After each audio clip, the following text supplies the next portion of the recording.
So before I start the vlogs for this trip, I've just gone on this count recently and realised I haven't really added anything at all since my previous trip a couple of years ago, because I don't do videos, I don't do vlogging or anything like that, but I thought, you know, I'm going to start, more so for me than anything, just so you know, it's nice to have a look back on trips and things that you've done in the past.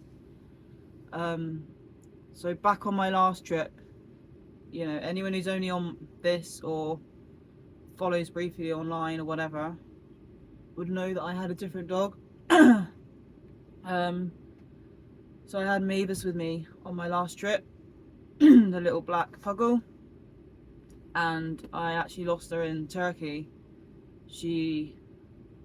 We went to this spot and this man just was harassing me the whole evening. So it was near this, I can't remember what the name of the place was, it begins with Y, sort of northeast of Turkey, northwest of Turkey, near the way out as you go north. It's got a campsite there, and I think you can stay 2 nights, and I stayed the 2, so I had to get out of there, which is fine. So I went to park in a spot nearby, very quiet, like by the lake, all that, didn't have a problem. And then this drunk man kept coming up and annoying me, and in the end he kept trying all my doors around the van, knocking to get in. This was very late at night, I think this was coming on to midnight. I was messaging my friends like, this is fucking weird, I don't want to move. And then he kept coming and going, and I don't know, it was very strange. Like, he started off in the day, he came over for a chat and he was very nice. And Turkish people in general are absolutely lovely. They're very very welcoming, they're very family oriented, so you know, I never felt uncomfortable being in the country. But there's, you know, you always get weird experiences, and I get that. But in the end I was like, I've got to move. So I moved to this horrible spot. It was just so loud, it was like a gypsy camp, there was boy races all night, but it was so late. So I was like, you know what, I'm just going to stay here, suck it up. I got hardly any sleep. It was right by the seafront, really, so there's like a path all the way along the front, and I walked Mavis along there first thing in the morning before I went. Got to the end of the path, sat down on the bench for a bit, and this Alsatian came out of nowhere, looked at her, and Mavis was looking at me like, we need to go. And I was like, we need to go, love. So we started walking off, and next thing I knew, he had her in his mouth. I had several people surrounding me, trying to get him off of her. The owners came and chucked me and her in a car, headed straight to the vets, but she was gone before we got to the vets, you know. So yeah, that was horrific. I was the other side of the fucking world in the van to home on my own, and the one constant in my life was ripped away from me abroad. I just wanted to share that, you know, because I think it's important for people to realise that online travel is horrifically romanticised, and not everything goes to plan. You don't just go away on a nice trip and come back all the time. Like, obviously it happens, I've done that, it's been lovely, but the worst of the worst can happen, and you know, I'm living proof of that. I never would have dreamt that something so horrific would have happened to me on my trip. Yeah, I just think it's good to share real life stories. I mean, that was 2.5 years ago that happened now.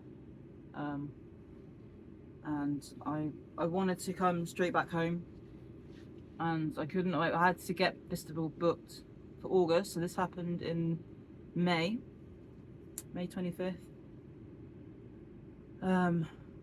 Yeah, and then I had to get booked for August. So what I did is my mum came and met me in Bulgaria. She flew out to Bulgaria a week later and spent some time with me there. And then I just drove back to the Netherlands, spent some time with my friends before I had to drive back down to Hungary. So that was a lot of mileage, you know. That was driving all day, near enough, every day, stopping for food, just drive, keep my mind off me. But the worst part about that experience is you're in a foreign country, right? So they ask you, what do you want to do with the body? I don't want to leave her there. You know, that she's not from Turkey. She doesn't deserve to belong there after she's passed. And for them, it's not a common thing. Like, normally they just dispose of the bodies, whatever.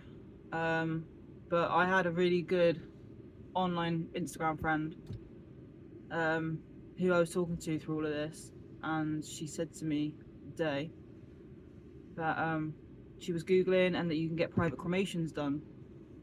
So I had to drive. So we did that. She found a place online for me, and bless her soul, because I was travelling. You know, funds are limited. It costs £200 to have a private cremation done in Turkey. That's a lot of money in Turkey. So now the place was about a 2-hour drive from where I was. So I then had to drive with Mavis's lifeless body next to me. The last time she was in her bed, she wasn't there, you know. She was gone, but she was there. And yeah, so I dropped her off. I drove down the road to a really nice little scenic spot on the lake and just sat there with the street dogs. Who was, you know, the street. I never had a problem with the street dogs. This happened from an escaped guard dog. And every issue I had, Mavis had been attacked more than once on that trip, but unfortunately this was just the one that got to her and, you know, stopped her life. But yeah, so then I went and got her ashes, and I still have her ashes with me. She's with me. She's on this trip, you know. She's here with us, and you know, even if she's not here, I'm glad I have that. I'm glad I wasn't in the position where I could only leave her behind and not bring her back with me. That, I will forever keep that with me, you know, as a reminder of everything. I was just so grateful to have had her. I only had her about 3.5. And she was a rescue dog when I got her. So she was in an Irish puppy farm for the start of her life, 4 years of her life, or whatever it was. She was about 7 or 8 when she passed. And she was just, honestly, you could not have asked for a more placid dog. So, and now I have this. I have this thing. And she is not placid. She's placid with me. She's placid with everyone that she knows and trusts. You walk past her in the window and she is not placid. Vicious little guard dog, aren't you, mate? She is a vicious little guard dog. So, yeah, I just wanted to tell that story before I carry on with my travel stuff for this trip. Because I feel like I tell everybody that story. Everybody I meet, everybody who knows me knows that story. But I've never publicly recorded it or put it online or anything. But I think it's good for people to know and just to be more cautious. You know, next year I will be planning to go to Morocco, and again with another dog. You just don't know what's going to happen. So although that was a serious tragedy in my life and Mavis's life, I just don't believe it should stop anyone. It should definitely make you more aware and more cautious, but I don't think it should stop you from doing anything. You know, I think we were just at the wrong place at the wrong time. And I do believe everything happens for a reason, no matter how tragic it is. Mavis wasn't a very healthy dog. She had heart issues from puppy breeding.